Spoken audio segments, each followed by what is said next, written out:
कसं वाटतंय प्राची की पण तरी दुखतच आहे। तर गाईज आता आम्ही सोनोग्राफी करत आहे।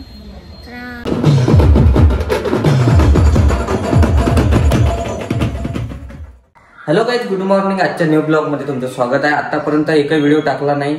आता एकदमच अचानक प्राचीचं पोट दुखत आहे, त्याच्यामुळे आम्ही हा व्हिडिओ काढत आहे।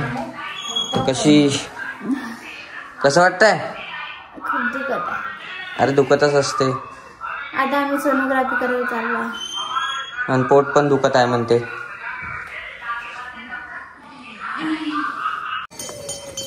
कसं वाटत आहे प्राची? आता समजून दवाखान्यात जाऊ। जोर से खींच, जोर ना। चेहरा कसा न कसा झाला प्राचीचा। ये तनु, प्राची की बहन। चला लवकर। हो चला तर डायरेक्ट गेट टाकतो हॉस्पिटलला। तिकडे आम्ही दवाखान्यात आलो आहे। तर बीपी चेक करायला सांगितलं होतं। तर हे बीपी चेक केला आणि आता हे मॅडमला दाखवा लागते। तर दाखवलं मॅडमला दवाखान्यात। तर मॅडम म्हणते नॉर्मल आहे म्हणते, काही टेन्शन नाही आहे म्हणते। फॉल्स पेन आहे म्हणते। पल्स पेन आहे म्हणते। तर आता सोनोग्राफी करायला सांगितली, तर सोनोग्राफी करून घेऊ।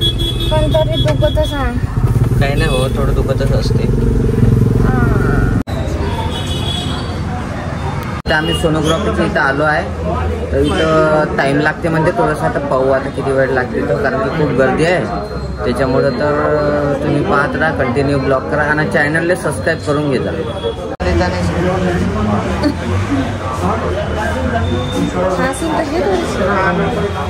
तर गाईज आता आम्ही सोनोग्राफी करत आहे। गोळी खाऊन थोडंसं दुखणं आता कमी झालं आहे आणि थोड्या वेळात पाहायचं आता काय होते। तर जर असं दुखत राहिलं तर डबल जायचं का हॉस्पिटलमध्ये। तर आता थोड्या वेळात मी जातो आम्ही डबल, आणि सोनोग्राफी केल्यावर रिपोर्टमध्ये काय निघते तर पाहतो। आता सगळं काही झालेलं आहे। सोनोग्राफीचे रिपोर्ट सगळे चांगले आले। फक्त बाळाच्या गळ्यातनी ते अम्ब्लिकल कॉर्ड आहे म्हणते, ते एकच आहे, ते काही प्रॉब्लेम होत नाही। आणि 10 दिवसानंतर परत बोलवलेलं आहे। तर आता कधी पण डिलिव्हरी होऊ शकते। तर आता आम्ही रोजच ब्लॉग काढणार आहे आणि उद्या मी डिलिव्हरी बॅग पॅक करणार आहे, तर त्याचा पण ब्लॉग काढणार आहे। तर तुम्ही उद्याचा ब्लॉग बघायला विसरू नका। तर भेटूया नेक्स्ट ब्लॉग मध्ये। Bye bye.